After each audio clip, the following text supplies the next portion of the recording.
Cheryl is a native Bronxite TV host, performer, and author. You can get her book here in the library. We have Between the Pages here to check out today, so please, I do not want to see this as you guys leave the room, so I want you to check it out on your way out. You can also, the book we're talking about today, The Newsbuster, we don't have the physical copies in yet, but if you go online, NYPL.org, or you ask one of our staff to put a hold on The Newsbuster for you, we can put it on a hold and be delivered to whatever library branch you want. So please use the library to read this fabulous book. Thank you so much. Thank you. Thank you. I think I know pretty much everyone here. Does the volume on this? Do you need sound? Yeah. Let me plug it in for you.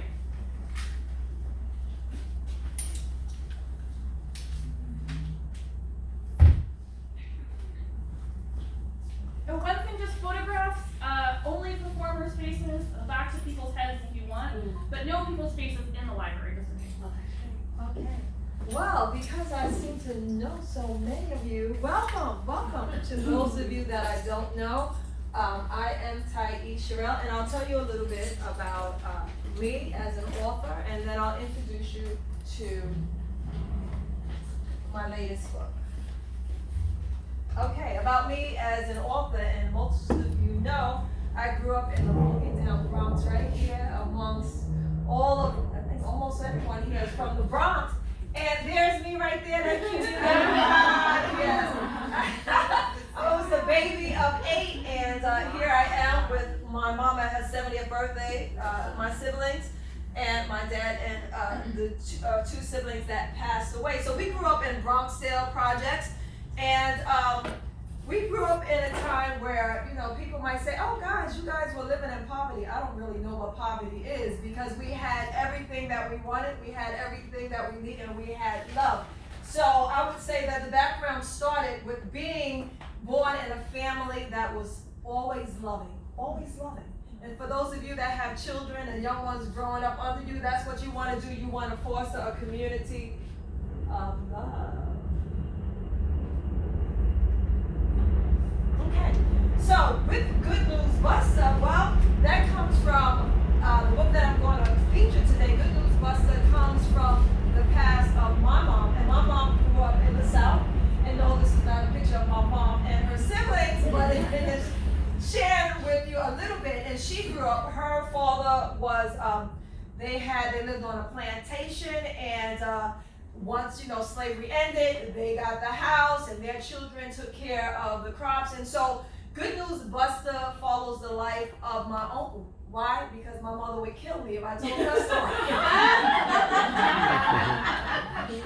So it's as close as I can get to sharing some other family history.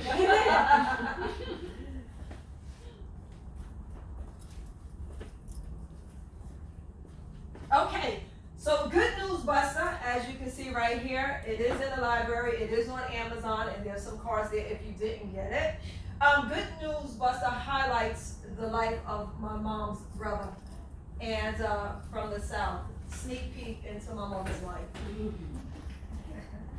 So I'm going to read the back of the book. Good News Buster highlights the early years of Roosevelt Johnson, a spiritual patriarch of present-day truth, who was born after the Great Depression, a descendant of sharecroppers and self-made businessmen with deep spiritual roots. And Roosevelt was determined to find his way out of the South, kind of like people who grew up, I don't know about us in the Bronx, nobody wants to leave the Bronx because it's filled with so many great people, right?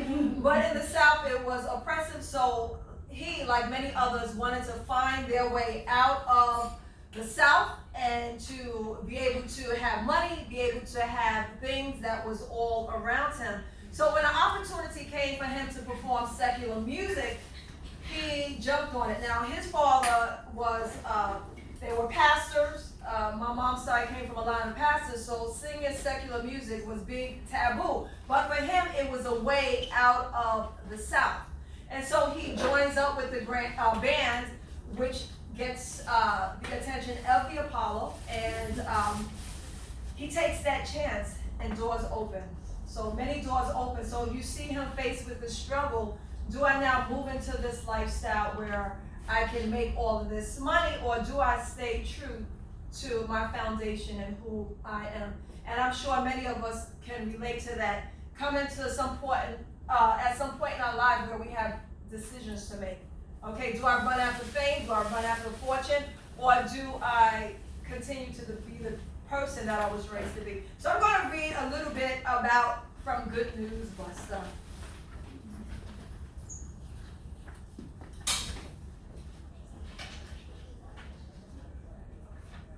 Good News 1. There was no doubt about it. I was born to share the good news. I just wasn't sure how. Well, it was in Sumter, South Carolina on the 26th Sabbath of the year 1939 that I was born into this world. The times were both good and bad.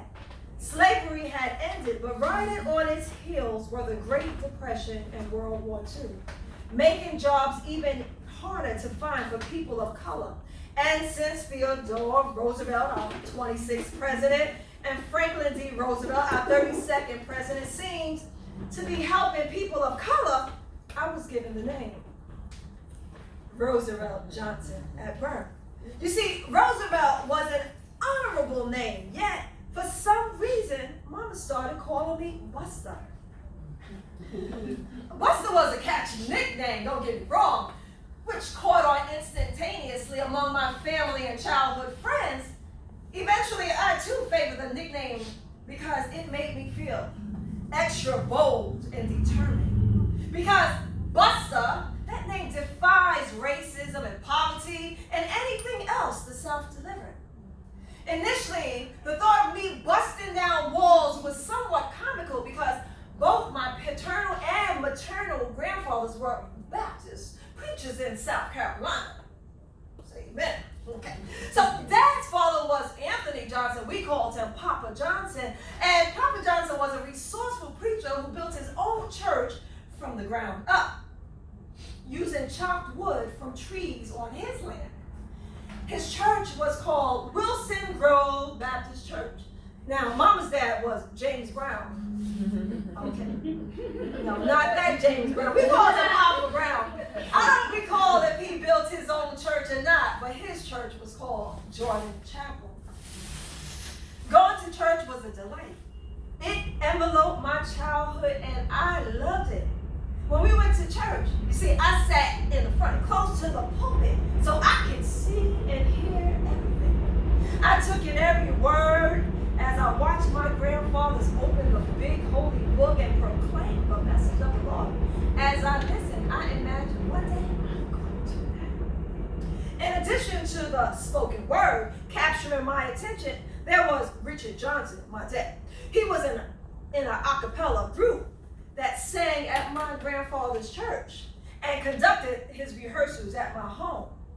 This was always a special treat for my siblings and I because Dad was a self-made businessman who often spent long hours away from home.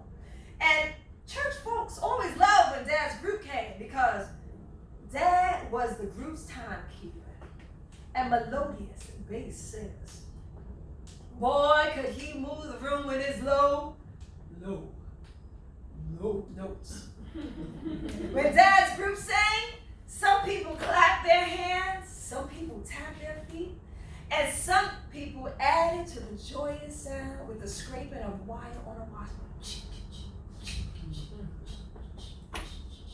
The words in the songs that they sang resounded the good news of God from east to west and from north to south.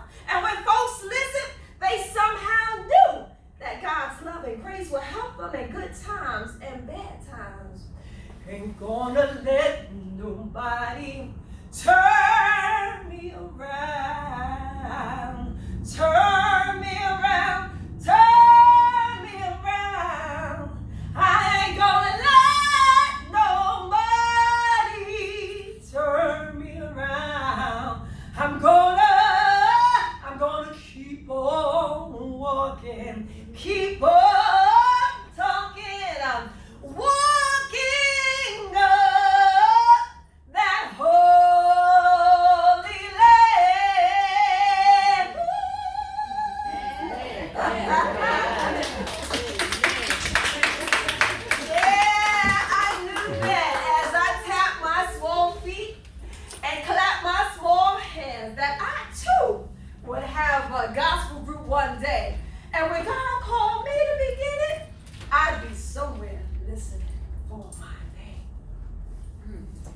Well, that was the beginning of Good News Buster. And that gives you a little bit of the flow of where he was. Woo! Can't you feel the spirit as you sit there in the pew, listen to the old Southern songs?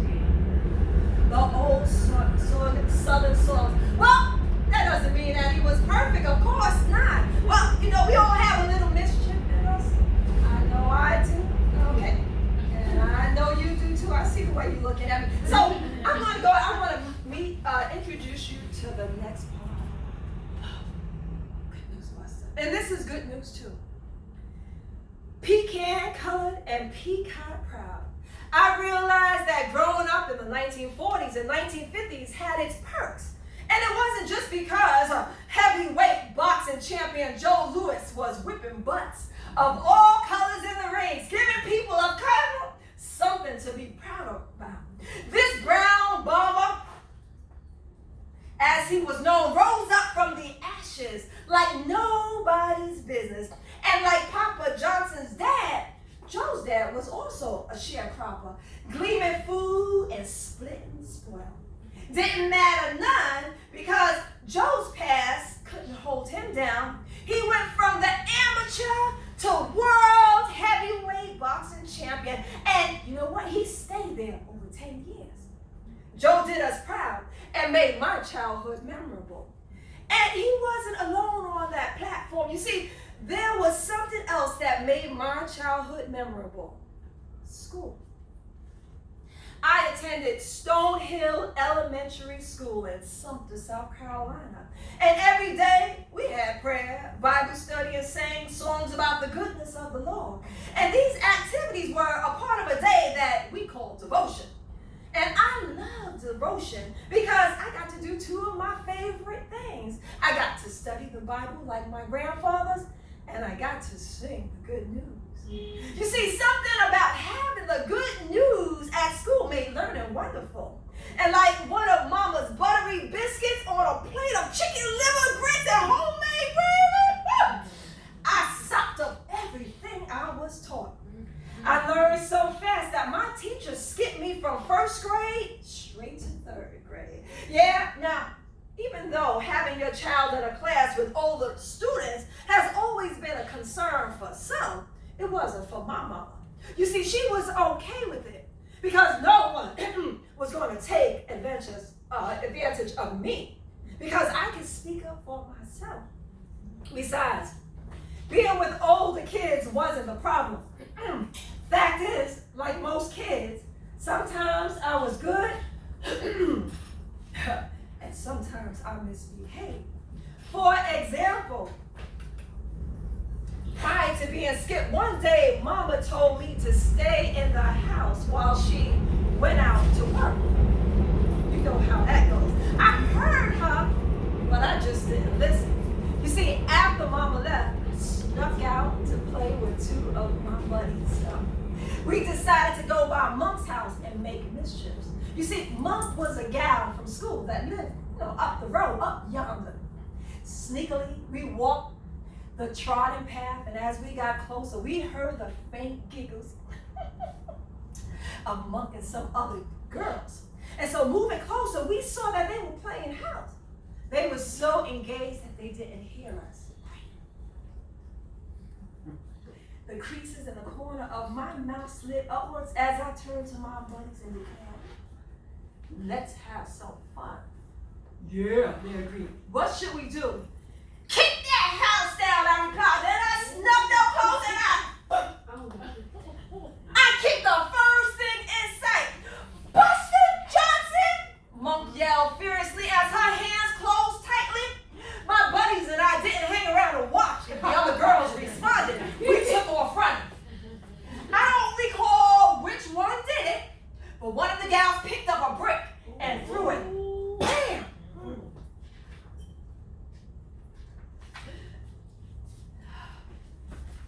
Help! This time, it wasn't one of the gals' voices I heard. It was my own voice coming from deep within me. You see, 1 minute I was running under the blue sky. The next minute I was on the dirt road. And everything was dark. Darkness became an unwanted companion that clung to me like glue. When I had awakened, I learned that the brick hit my spine, the trauma that caused me to go completely blind within 3 months. Blind. I was just 7 years old. And to add to the misery, the doctor told Mama that I might never get my eyesight back. We just had to hope, we had to wait, and we had to pray. Normally, I might have gotten a switch for this stunt of disobedience, but Mama didn't beat or punish me. I guess going blind was punishment for itself. Not to mention the agony that every time the light shone from outside, it hurt my eyes so bad. There were days that I refused to come from under the bed because the light, it burned like coals on my eyes. So there I was. I was in the house after all. Neither Dad nor Mama had enough money to send me to a school for the blind. So for a whole year, I stayed indoors. Imagining what my friends were doing outside. That was pretty bad for an active boy. But at least I could still hear the good news being sung at home and at church. Wow. And that's how it starts for many people in life. You know, we have those around us constantly beckoning us, telling us their wisdoms, their many years, but no, sneakily, we want to do what we want. Well, I'm glad to tell you, he's still alive and kicking. So you gotta get the book to finish it up. Yeah, that's good news buster right there.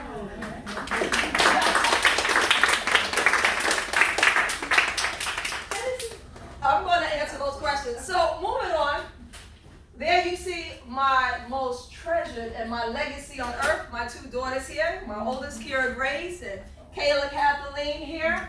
And one of the things that I've always done with my daughters is I've raised them to be movers and changers in society. And here are some pictures where I have taken them around the world. This is a Russian, one of my Russian daughters that I've brought into my home. This one is in Dominican Republic where I've taken my daughters and other people to give food. These are some children that I've taken in my home from Spain, from India, from France. Here they are.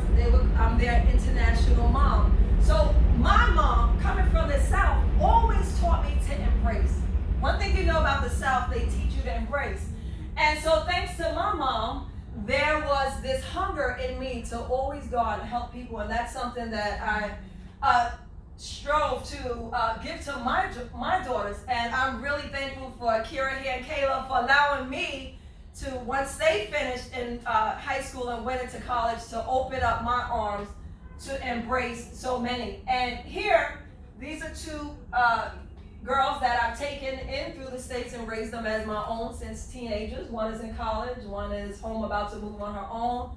These other cuties are niece and nephew. And as a family, this core right here, we went to this event, and as a family, we took and decided who we would sponsor a child from Tanzania. So we've been sponsoring her in Tanzania so that she's going to school now. She's in higher education.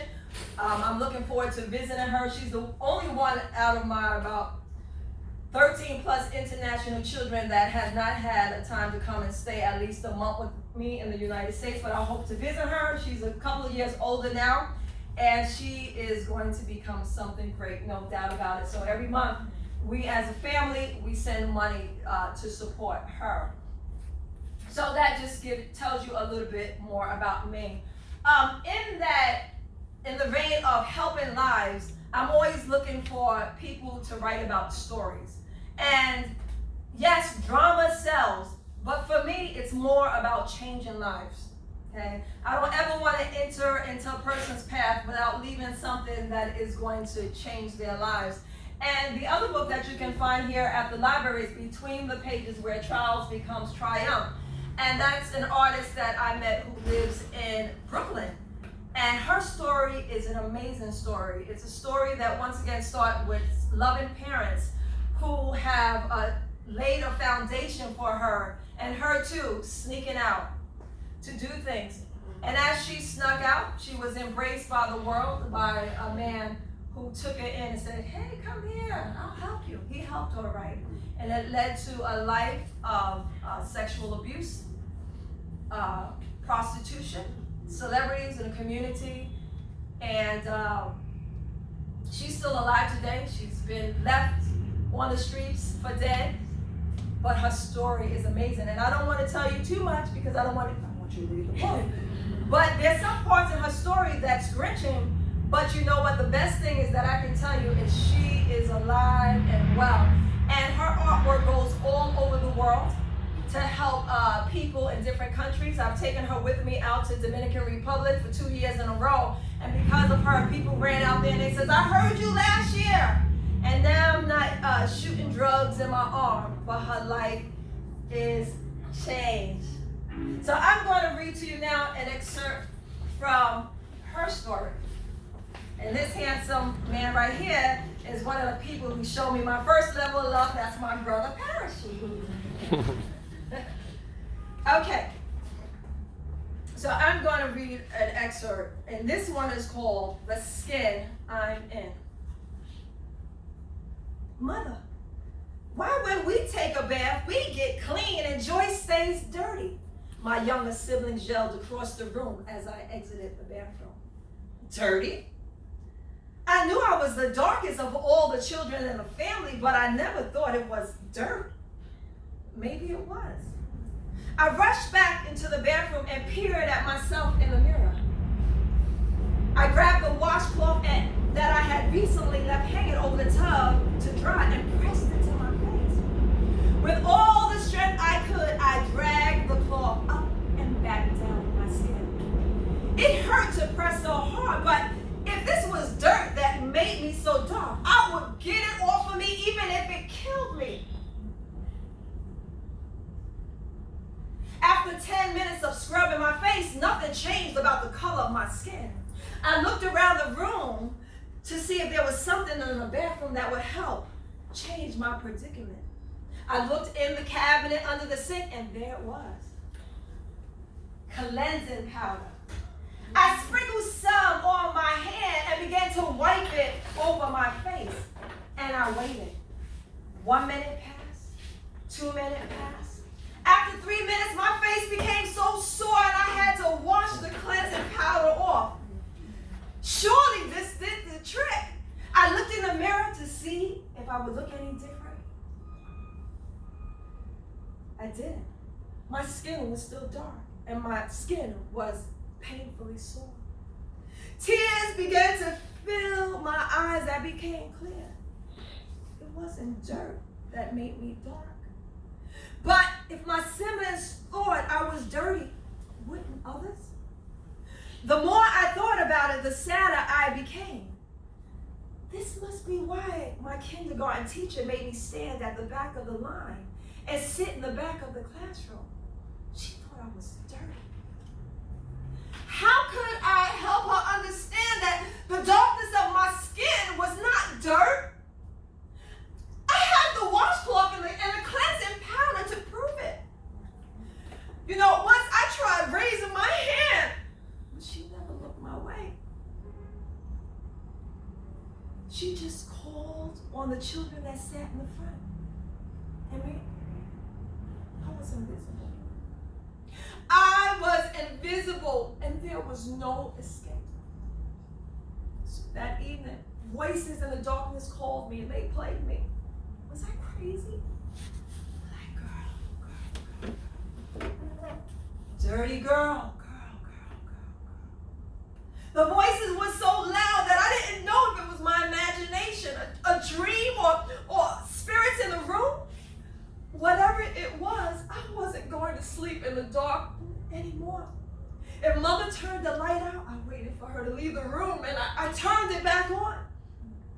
Eventually, Daddy realized I was turning the light back on. Suspecting something was wrong, he sat down on the side of my bed one night. What's wrong, Joyce? He asked as he sat next to my bed. Nothing. I lied. What are you afraid of? He continued to inquire. At first, I didn't want to tell him about the voices in the dark, but eventually I confided in him. don't listen to him, he said. You are my black princess. Thank you, Daddy. Daddy was my hero. I was so glad that I told him about the taunting. And from then on, he would remind me every night that I was his black princess. And this encouraged me because Daddy was the most handsome man in the whole world. And knowing that I was his black princess meant that the voices in the darkness no longer mattered. I did not have to be afraid. You see, the importance of the males in our lives, they're important. Society would like us to believe that we don't need it. We don't need another hero. Well, you know what? We need our fathers. We need our mothers. We need them both to drown out those voices that are in our head. And so that started it from Joyce, thinking that maybe the color of her skin was the reason why people didn't call on her or respect her. And sometimes our self-esteem can lead us into a dark road. It doesn't matter the skin. I'm here to tell you it doesn't matter the skin you're in. It doesn't matter the size of your hips or the size of your lips. You are perfectly and wonderfully made. We all are a perfect rainbow, created for perfect things. And we all have a story like Joyce that goes between the pages.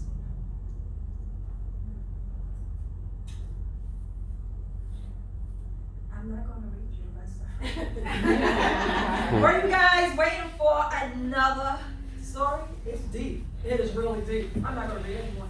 You have to get the book. It's in the library. It's in the library. And that's an excerpt out of Between the Pages. Well, after I did that and I talked about Joyce's life, in my search to make a difference in the world, I started working with special needs children. And I love to work with special needs children because life was so simple for them. Or was it? Going into one school, I went in there and I was working with children with extreme autism. And sometimes these children, their parents would come in and they wouldn't really know who they were. It was just like a familiar face. And I can see, I'm like, there's your mom. But they can see the simple and understand the simple things in life, like a tree, okay? And I realized right then and there, the simple things in life really expanded their world to make joy. So what I did was, I wrote a book and it's called One Awesome School, and it follows the life of a young girl named Vienna. And this is the only fiction book that I wrote. These two are actually, these are true stories, though it is written in narrative form because I'm a drama queen. Not that crazy drama, but the stage drama. But One Awesome School talks about a little girl who goes into a school, and when she first goes there, she's calling out like we would see with children with Tourette's, and people begin to make fun of her. And so her parents relocate her to a new school. So I've had the fortune to be in good schools with children with special needs. And in the school where I work now as a special educator, we embrace these students and I teach them. And I'm really dramatic and I fall on the floor like you see. All of these things keep their attention. It gives me black and blues, but it keeps their attention. And they learn. And some of these children then excel and their grades can come up even higher than some of the kids that are performing in the regular education. Why? Because I care. And so One Awesome School talks about how she goes into school and how the children are, they're not taken in because she's screaming or she's doing something really weird to them, but they embrace her and let her know it's okay. Your difference is welcome. Just like my parents. Not this brother. He was always good with me, but my other sister's like, yeah, that's our sister. She's different. And I'm like, when I was young, I'm like, really? They told me they found me in the garbage can. All that kind of stuff. But I am different and I embrace it and I love it. So that's One Awesome School. And it really, I use it a lot with special needs students. I also take it into the schools with all ages because we all can learn from the simplest things in life. We make things so complicated, but it's the simplest things that we can learn from. This is the world. And with our love, we bring it together. We bring the world together. Each and every one of us have the ability to go out there and to touch people's lives. You never know who is next to you, what they've gone through. Just a smile can change a person's day. I know when I go out with my brother Ron, and he's like, oh my gosh, you're so animated. But you know what, they look for it when I come in the store, because sometimes that's the only smile that they're going to get. So I encourage you to take a little bit of this smile and this joy that is budded in me, to take that out and share that joy with someone else. And I'll sing this old song, and I gave you another gospel number. This one goes, this joy that I have, the world didn't give it to me. No, this joy that I have, the world didn't give it to me. This joy that I have, the world didn't give it to me. Oh, the world didn't give it, and the world can't take it away. Oh, this joy that I have, the world didn't give it to me. No, this joy that I have, yeah, the world didn't give it to me. Oh, this joy that I have, oh, the world didn't give it to me. No, the world didn't give it. The world can't take it away. Yeah. So, thank you for taking a little bit of time out of your day and coming here to be with me. Any questions? Any answers? Yes? Do self-publish your books. I have a publishing company, Inspired Production, that publishes my books. Okay, thank you. Thank you. Yes. I just wonder, your uncle, did he help you write it or? He told me his deep dark secret. And my mother said, what?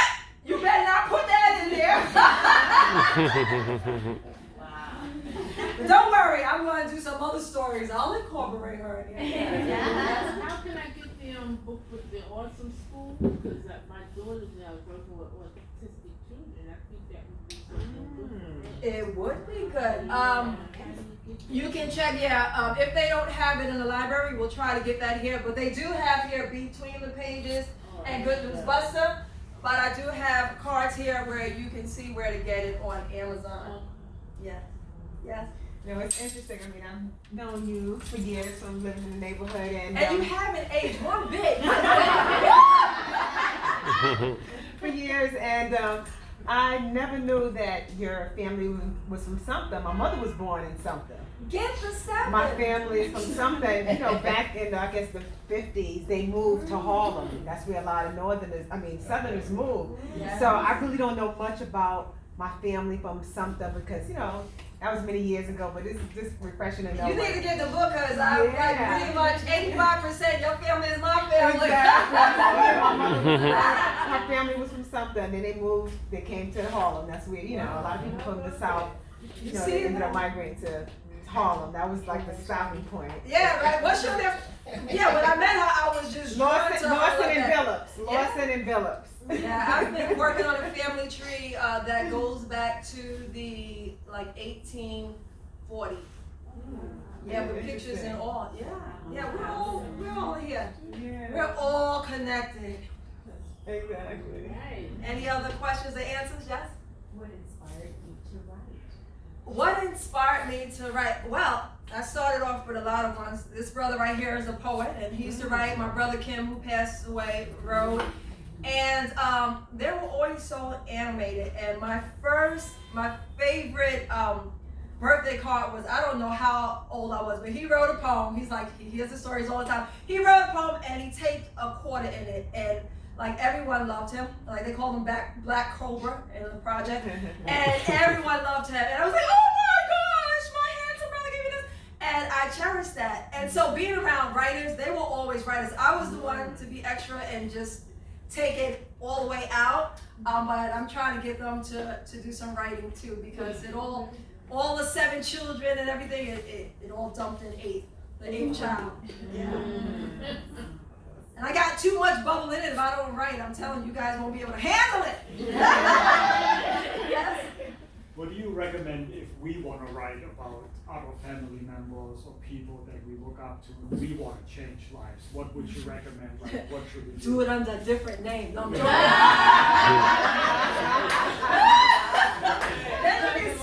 Then you can tell all the truth. No, really. I just hosted a pastries and poetry party at my house. Just write. Keep a little journal and write down things. As things come to your mind when you go out and you hear people, I'm sure there's things that you're like, oh my gosh, I remember that. Write it down.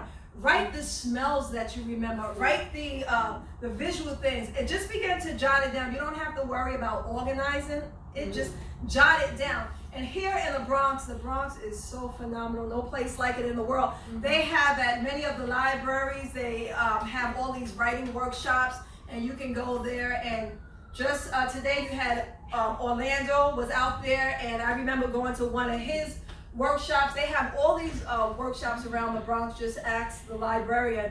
And always, please, I know you can get things on Amazon, but if they can have it at the library, get it here, because we need the libraries in our community. We really do. And encourage those around you to read. Because they always say if you want to hide something, put it in a book. It's really sad. Yes. Where can we see you next, and how can we find out about upcoming events? You can book me because you are my person. But if you are also on this Amazon page, I think there's a link to like when I'm doing different places, and every one of you can always come on and invite me someplace here. I know just about all of you and all you wonderful people, and you all got stories to tell, because I can write a book about each and every person. There's only like 2 people in here that I don't know, but guess what? Just looking at your girlfriend, I can write a book.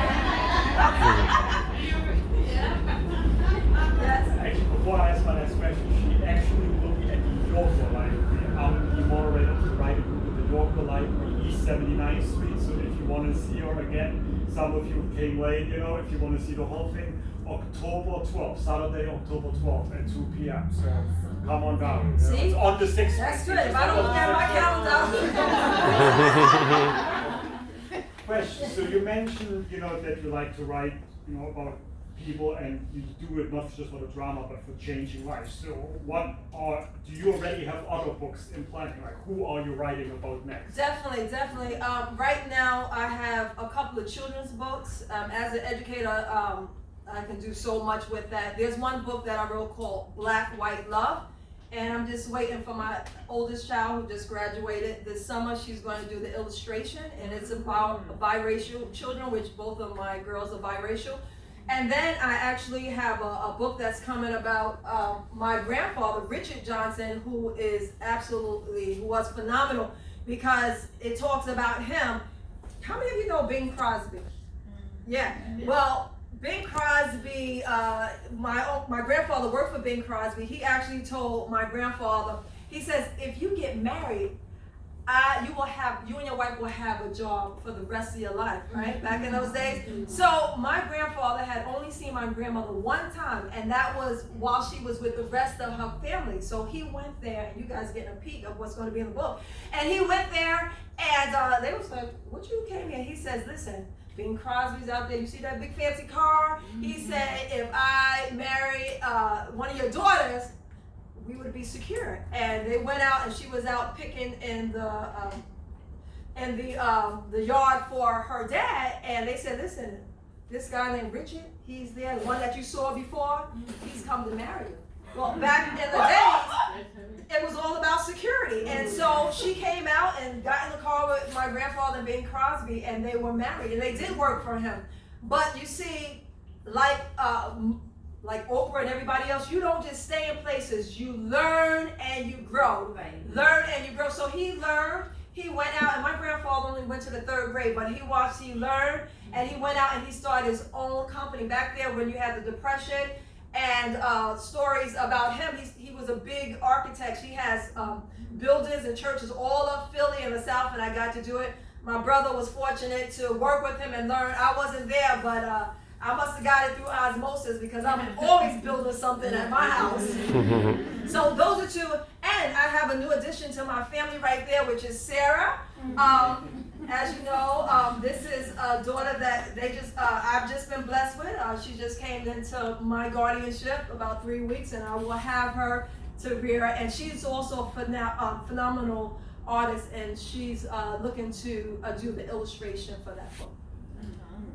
Yes. If I can give a recommendation, because I think you have tons and tons of ideas. You to girl. write about. Go ahead.